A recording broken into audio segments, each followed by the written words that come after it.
Since the military coup of October 25, 2021, security forces have killed at least 125 people and injured thousands, some of whom now struggle with life-changing injuries.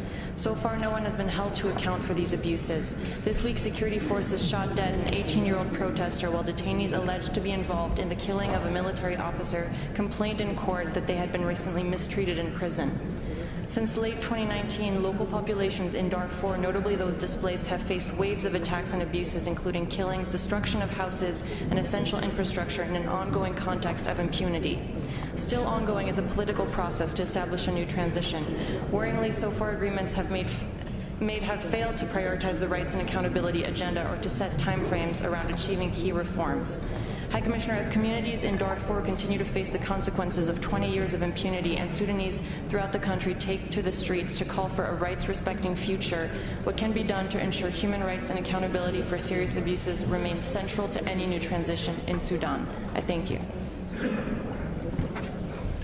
Thank you. This was the last speaker we could accommodate for this dialogue. I now give the floor to the High Commissioner for his concluding remarks. Mr. High Commissioner, you have the floor. Well, thank you very much, and I would also like to thank the delegation of Sudan for having provided us with an update, and all the delegations and the non-governmental organizations that have taken the floor and shown their demonstrated commitment to help and follow the situation in Sudan from a human rights perspective. I think that is extremely important. And I would like to respond to what I think I heard from most of you in terms of what more can we do and what more can be done and what are the top priorities in the response from our perspective. When I went there in beginning of November, and when there were still discussions about the political dialogue, I think it was very clear to me that indeed our biggest hope is in the transition to a civilian-led government and making sure that all efforts go in that direction. And we have seen all the actors that have come together, facilitated by the United Nations, by the African Union, by IGAD, and by the Quad member states. And I think indeed to actually then come to a framework political agreement was extremely important.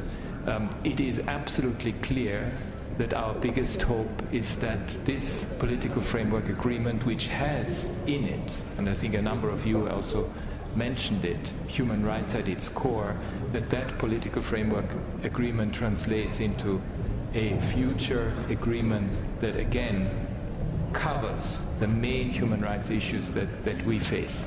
And at the core of that is a victim-centered accountability and transitional justice system that deals with the grievances of the population. And the grievances go back, and a number of you mentioned it, they go back decades in some cases, and it is important that one deals with these grievances for the way forward. The second topic, and I had a chance to discuss it with the authorities and with human rights defenders and civil society when I was there, is the question of how to rebuild trust. And this goes directly to the area of civic space and inclusivity and meaningful participation, and allowing precisely the fundamental core rights that are central to civic space to be exercised. And this is important, especially for, as we have seen, women and young people in Khartoum played a very significant role in demanding change, in hoping for a different future for Sudan. And indeed, that civic space is critical as we go forward, also in the number of workshops that are being organized, including by my office. And I think it's good that we've worked towards that. At the same time, and I had a chance to discuss it with the authorities when it comes to the use of force, and to make it absolutely clear to the law enforcement agencies that use of force has to be in line with human rights standards, to also ensure that impunity is fought. And we have just seen there was very quickly an arrest to the latest unacceptable killing of one young protester. And I think that's very much what we need to see in terms of the way forward, but also making sure that it's not just centered about what the situation in Khartoum, but also, and some of you have again mentioned it, what is happening in the rest of the country. Darfur is one, the two areas, but also other states where we see, in some instances, incidents of violence, and as a result, the absolute implementation of the Juba Peace Agreement is critical, including the national protection of civilians, the implementation of the national protection of civilians strategy.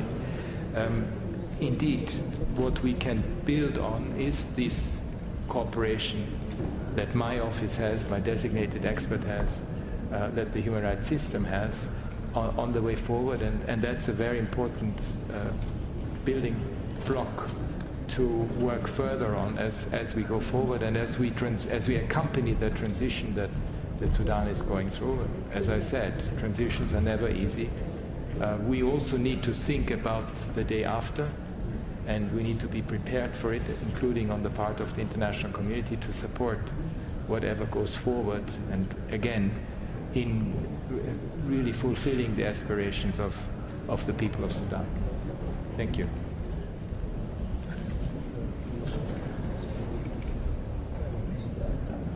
Thank you.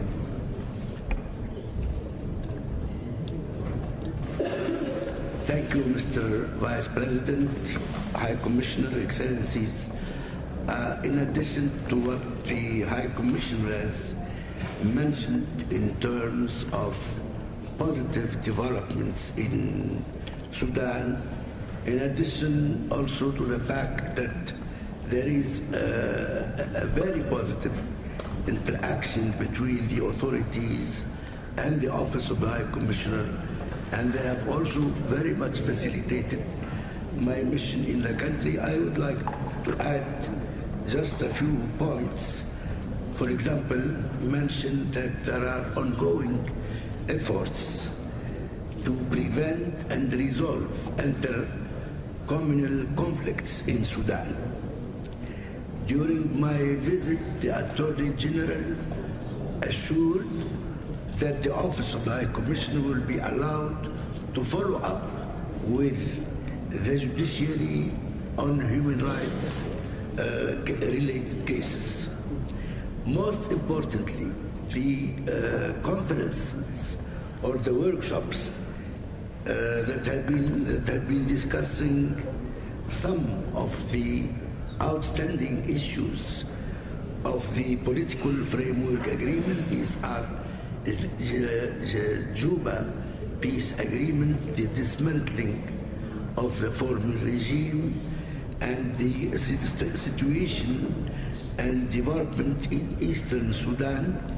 These workshops or conferences have been organized with a wide participation of people from a variety of horizons, including non-signatories of the political framework agreement. There were women, youth, farmers, herders, IDP representatives, civil society representatives, academia, and many others. These consultations have produced a series of good recommendations. Indeed, some of these recommendations are quite ambitious, perhaps requiring time and resources, but they represent a good ground for the future.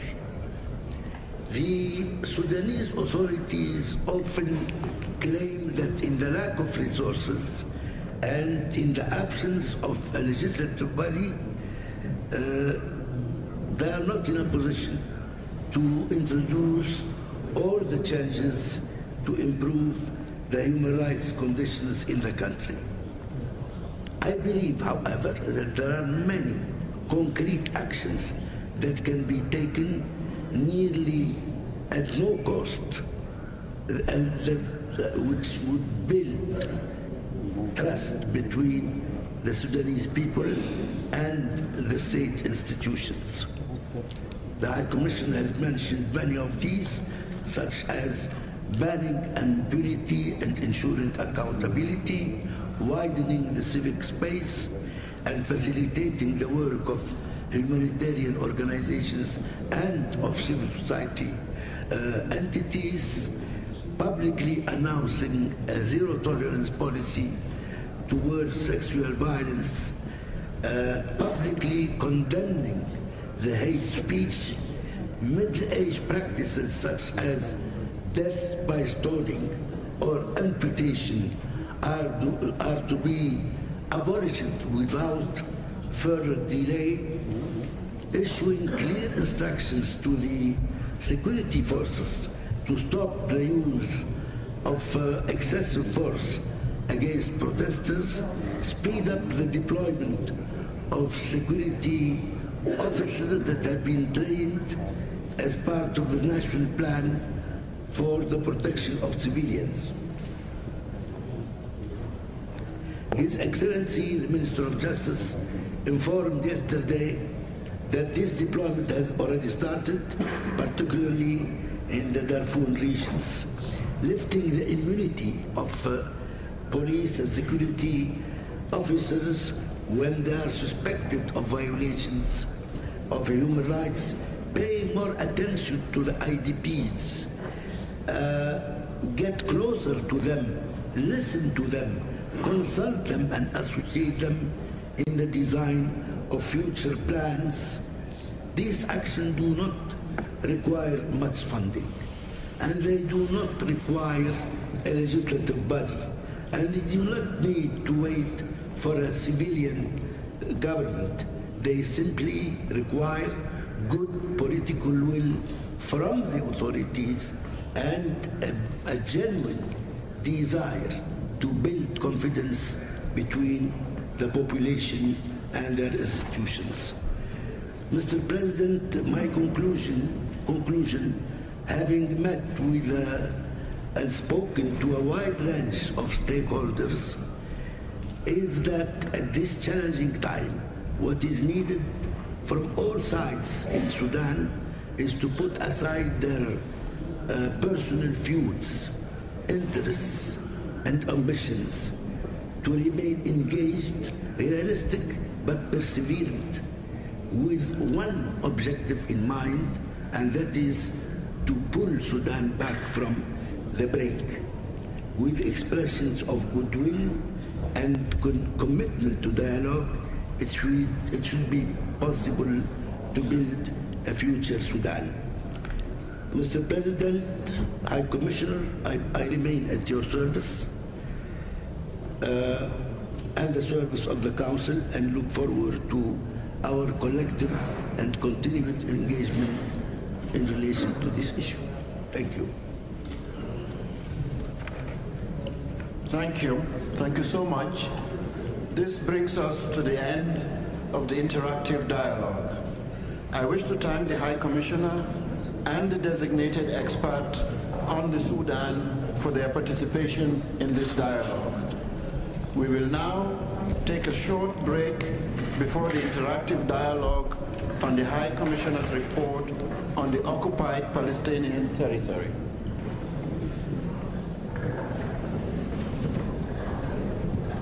Excellencies, give me a moment. The distinguished representative of the Sudan have their flag up, and I would like to give them the floor. You have the floor, Your Excellency. السيد الرئيس، وأتقدم بالشكر لكل الدول والمنظمات على المداخلات القيم والملاحظات التي أبدوها في هذا الحوار التفاعلي في جلسة التحديث الشفوي. الأحداث التي وقعت في إقليم النيل الأزرق هي نتيجة لنزاعات قبلية بالإقليم، وعلى الفور قامت الحكومة المركزية بتكوين لجنتين، الأولى لتقديم المساعدات الإنسانية وإجراء المصالحات بين القبائل المتنازعة، والثانية لتقصي الحقائق والتحقيق والتحري لتقديم الجناح للمحاكمة العادلة.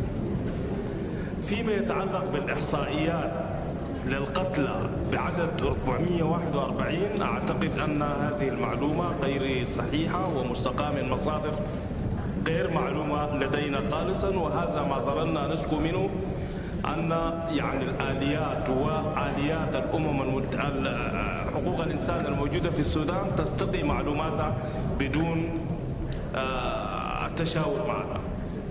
السودان بلد متعدد الأديان، وهنالك حرية كاملة لأي شخص لاعتناق الدين الذي يريد، ولا يوجد حجر على ممارسة الشعائر الدينية لأي طائفة من الطوائف. وبحكم إني وزير للعدل لم يصلني ما يفيد بأن هنالك كنيسة قد هدمت أو مسجد قد أحرق أو يعني أرض قد نزعت. أضيف إلى ذلك وأستغرب لما يقال عنه يعني اغتصاب جماعي. لا يوجد ما يسمى. من أين هذه المعلومات؟ أدعو الأخوة الذين أساروا هذه النقاط بزيارة السودان للتثبت والتحقق، وأنا على استعداد تام على دفع كافة نفقاتهم وتكاليفهم رغم ظروفنا ورغم يعني غياب المجتمع الدولي من مسؤولياته الأخلاقية تجاه الشعب السوداني والظروف التي يمر بها. أدعو هؤلاء الذين يدعون بأن هنالك اغتصاب وهنالك أدعوهم لزيارة السودان على نفقتي لكي يتأكدوا. وأختم حديثي بأنه يا أخواننا ليس هنالك، أقول للأخوة في المجلس، قوات الشرطة هي التي تتابع المظاهرات وتنظمها. ليس هنالك يعني قوات من القوات المسلحة أو الجيش أو الدعم السريع أو قوات المخابرات تتابع ذلك. ونحن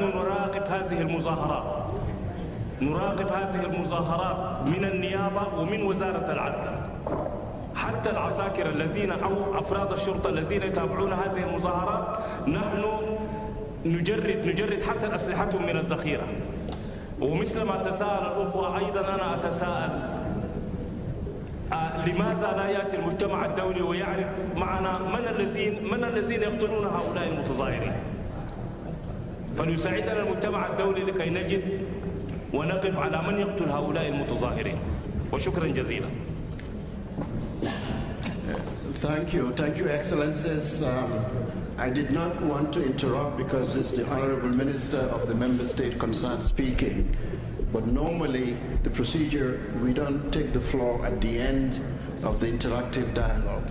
But we appreciate your intervention, just for future references. We thank you now, and we will now take a short break before the interactive dialogue on the High Commissioner's report on the occupied Palestinian territory. We thank you, everyone.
Excellencies,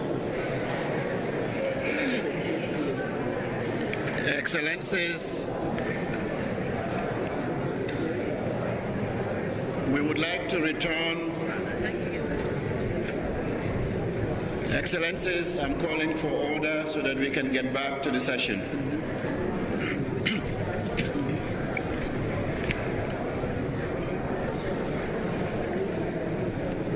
Excellencies, distinguished participants, we will now proceed with the interactive dialogue on the High Commissioner's report on the human rights situation in the occupied Palestinian territory, including East Jerusalem, and the obligation to ensure accountability and justice, submitted pursuant to Council Resolution 49/4. It is my honor to welcome Mr. Volker Türk, High Commissioner for Human Rights, to present his report. The list of speakers will close in 15 minutes. High Commissioner, you have the floor. Mr. President, Excellencies, distinguished delegates, the situation in the occupied Palestinian territory is a tragedy. A tragedy above all for the Palestinian people. Over half a century of occupation has led to widening dispossession, deepening deprivation, and recurring and severe violations of their rights, including the right to life. Nobody could wish to live this way or imagine that forcing people into conditions of such desperation can lead to an enduring solution.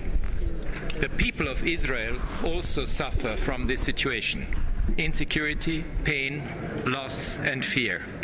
They have a right to live in peace in their state, just as Palestinians do, in a state that is finally recognized and viable. But the current intensification of violence on all sides makes that prospect seem very distant. 2022 saw both the highest number of Palestinians killed by Israeli security forces in the past 17 years and the highest number of Israelis killed since 2016. This death toll has further and sharply deteriorated in the first weeks of 2023 and in the month that has just ended. On Sunday night, 2 Israeli brothers, aged 19 and 21 years old, were killed by a Palestinian in the West Bank town of Huwara. Hours later, hundreds of Israeli settlers rioted across the area. 1 Palestinian man was shot dead, and 2 others were shot and wounded. A 3rd person was stabbed, and a 4th badly beaten. Palestinian homes, shops, and dozens of vehicles were set on fire or damaged. The Palestinian Red Crescent said 390 people were wounded in the rampage. 3 ambulances were attacked. The attack was strongly condemned by the President of Israel, who called it, and I quote, "criminal violence against innocents, which harms us as a moral society and a lawful country." Yet, the finance minister publicly called for the town of Huwara to be wiped out, an unfathomable statement of incitement to violence and hostility. Mr. President, increasing violence is condemning innocent people on all sides to further tragedy in a terrible, self-sustaining logic, or rather illogic, of confrontation. My report, A/HRC/52/75, finds that over the reporting period, lethal force has been frequently employed by the Israeli security forces, regardless of the level of threat, and at times even as an initial measure rather than as last resort. My office has also documented several cases of apparent extrajudicial targeted killings by members of the ISF. The report finds that 131 Palestinians were killed by ISF personnel over the past year in a context of law enforcement that is outside any context of hostilities. This includes 65 people who we understand were not armed nor engaged in any attacks or clashes. Since 2017, fewer than 15% of such killings have been investigated, and fewer than 1% led to an indictment. 13 Israelis were killed by Palestinians during the period covered by this report. 9 Israelis, including 3 children and a foreign national, have been killed in 2 attacks since then. Collective punishments, which are prohibited by international law, are increasingly imposed on Palestinians by Israel. The blockade of Gaza, which restricts 2 million people to that territory, has been in effect for 16 years. Currently, 967 Palestinians are being held in what is termed administrative detention, in which people are arbitrarily detained for often lengthy periods without charge or trial. This is the highest number in 15 years. Unlawful killings, use of force and torture and ill treatment by the Palestinian security forces also meet with impunity. The same is true of the Gaza de facto authorities. More than 270 Israeli settlements encroach on and fragment Palestine. The separation wall divides thousands of Palestinians from each other and their lands. It constitutes a major obstacle to their freedom of movement, including impairing access to healthcare, schools and employment. And it imposes a suffocating straitjacket on their lives. Lethal force has repeatedly been employed against Palestinian workers attempting to cross the wall into Israel. During the reporting period, 2 men were shot and killed, and 35 were shot and injured by Israeli security forces in these circumstances. Mr. President, decade upon decade of loss and violence. Violence against the occupation, violence to uphold and enforce it. I condemn the violence that has killed and harmed so many people on both sides, and which generates overwhelming despair. On both sides, there is, I believe, a growing sense of a narrowing future in which nobody can even hope for peace and security for anyone's children. The occupation is eating away at the health of both societies on every level, from childhood to old age and in every part of life. For this violence to end, the occupation must end. On all sides, there are people who know this. It is my fervent conviction that the human rights cause, which unifies us and brings us back to what is human, can be the impetus for changing course towards peace and security for everyone. I urge decision makers and people on all sides to give effect to the recommendations of our reports and to step back from the precipice to which increasing extremism and violence have led. I would like to highlight some of the recurring recommendations from the human rights system that would make an immediate difference. Take steps to ensure that ISF actions in the West Bank, including East Jerusalem, operate within the boundaries set by international human rights law for law enforcement operations. Treat all cases of violence equally. The law is not law if it applies only to one side. There must be genuine accountability for all acts of unlawful violence as a first essential step towards greater calm. The lethal mob violence in Huwara on Sunday and the 2 murders that preceded it. All sides should adhere completely to the spirit and wording of the agreement reached at the summit in Aqaba on 26 February and build on this experience of opening the issues to regional solutions to resolve other issues in the future.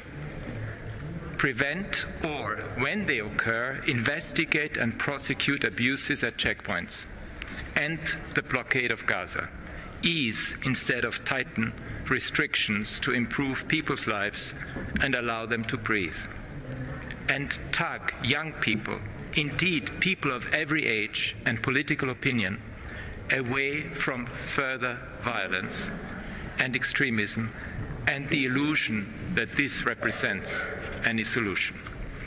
Steps such as these are rooted in the reporting and monitoring of my office. They could immediately help to lessen the violence instead of the current sharply escalating trajectory towards much worse. Member States should play a role in assisting all parties to find the exit ramp. In the near future, there must be an end to settlements in occupied land. And within a foreseeable horizon, there must be a two-state solution with an end to the occupation and mutual recognition of the legitimate rights of all Israelis and Palestinians to live in dignity, peace, and security. Thank you, Mr. President. Thank you so much, Mr. High Commissioner. According to our practice, we shall start by hearing from the delegations of the countries concerned. I now give the floor to the distinguished representative of Israel. You have 5 minutes. I note that the delegation of Israel is not present in the room. I now give the floor to the distinguished representative of the State of Palestine. You have 5 minutes. شكرا سيد نائب الرئيس.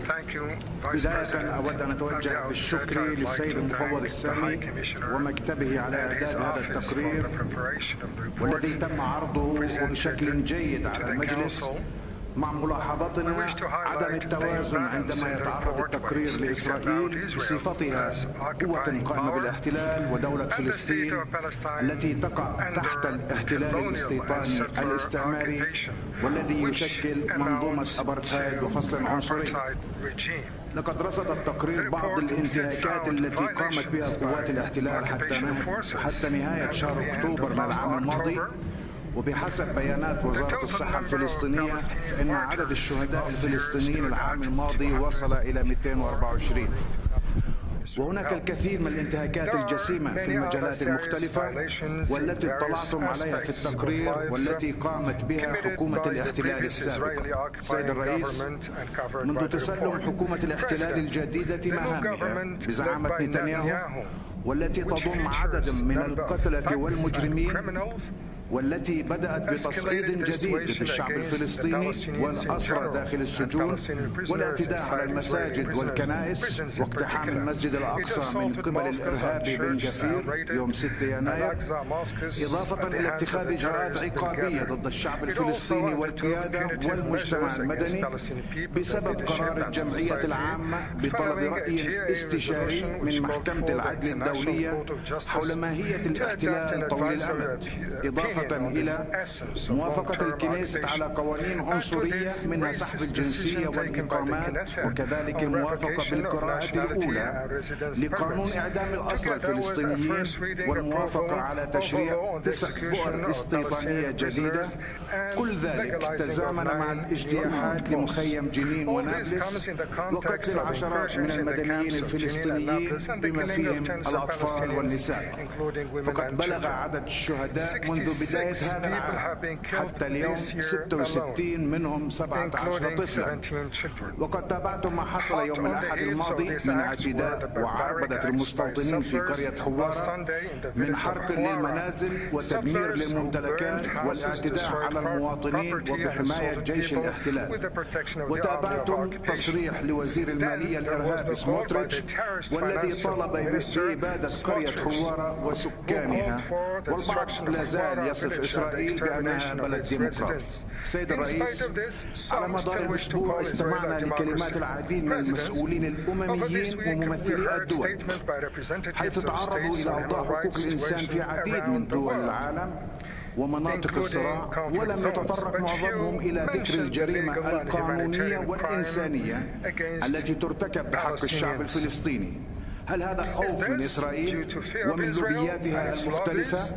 وكيف يطالب العديد من المتحدثين بضرورة تعزيز عمل لجان تقصي الحقائق وإعمال مبدأ المحاسبة والمساءلة، وعندما يأتي الأمر إلى إسرائيل نرى موقفا مغايرا؟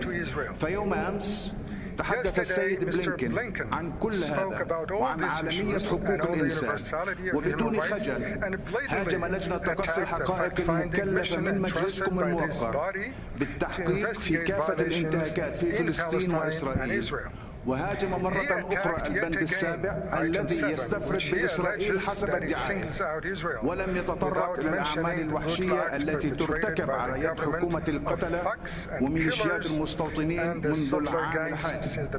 والمؤسف أيضا أننا تابعنا إدانات من عدد من الدول والمسؤولين للعمليات الإرهابية كما تم توصيفها ضد المستوطنين، والإشارة الخجولة إلى مقتل المدنيين الفلسطينيين نتيجة العنف. إن هذه التصريحات التمييزية تعتبر إهانة للقيم الأخلاقية والإنسانية والقانونية، وتشكل تحريضا على معاداة السامية في العالم، الأمر الذي نرفضه، ونطالب الجميع التعامل مع الضحايا حسب القانون، ونحن مع المساءلة والمحاسبة لكل منتهكي القانون في العالم. ولا يجوز إطلاقا استثناء إسرائيل القوة القائمة بالاحتلال والتي تقودها الحركة الصهيونية التي أخطأت الجمعية العامة بإلغاء قرارها باعتبارها حركة عنصرية. فالشواهد ماثلة أمامكم، لهذا فإننا نطالب المجتمع الدولي وكل الهيئات والمنظمات الدولية والدول الأطراف السامية اتخاذ خطوات عقابية حسب ما هو وارد في اتفاقية جنيف الرابعة، ونطالب بمقاطعة القوى القائمة بالاحتلال ومستوطناتها ومستوطنيها وقياداتها وحكومة القتل والفاشية وعدم التعاون معهم. فإسرائيل هي المنتهك الأول لميثاق الأمم المتحدة منذ أن تمت. Thank you, Excellency. Thank you. The list of speakers is now closed.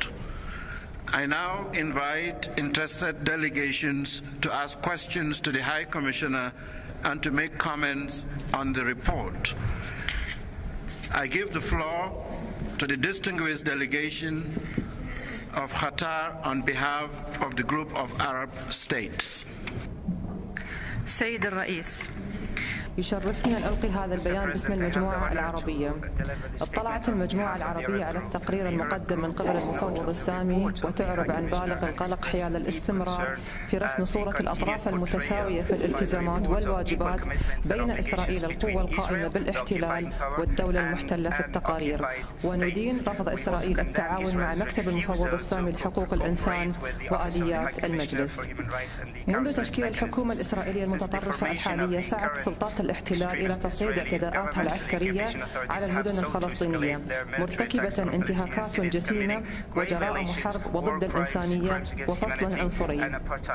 وواصلت سن قوانين تمييزية وإعلانات عشوائية لتوسيع المستوطنات الاستعمارية غير القانونية في فلسطين المحتلة في انتهاك صارخ للقوانين والاتفاقات الدولية.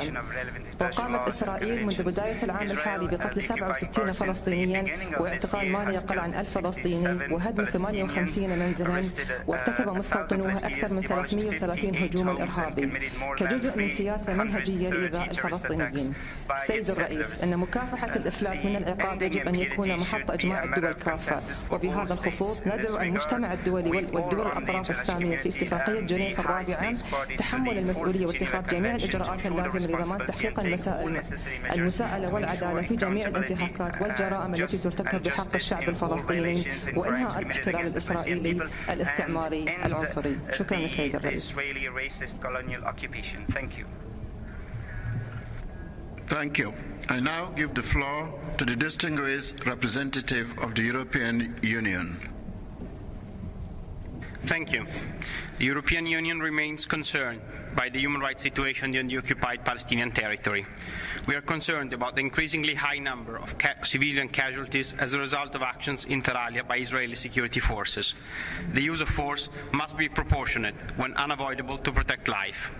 The EU reiterates its fundamental commitment to Israel's security, strongly condemns terror attack, as well as indiscriminate launching of rockets. We reiterate our strong opposition to Israel's settlement policy, including in East Jerusalem, and we call on Israel to halt settlement expansion, regularization of outposts, evictions, demolitions, and forced transfers. The EU firmly condemns settler violence and calls for prevention and accountability. We reiterate the need to ensure the safety of civilians and their protection. We welcome the Aqaba communiqué and call on both parties to implement their commitments. The EU is proud of its continued support to civil society. It is crucial to ensure that anti-terrorism legislation does not lead to undermine it. The EU reiterates its support for human rights defenders and journalists. The right to freedom of expression must be upheld, including in areas under PA control. We strongly condemn the execution of prisoners in Gaza and recall our opposition to capital punishment. The EU calls on all parties to take necessary steps to bring about a fundamental change in the Gaza Strip. We call on Israel to reverse its publicly stated freeze in relation with the office, including in relation with visas. The EU strongly supports the UNSC presidential statements and urges all parties to fully adhere to it. I thank you. Thank you. I give the floor to the distinguished representative of Oman on behalf of the Gulf Cooperation Council.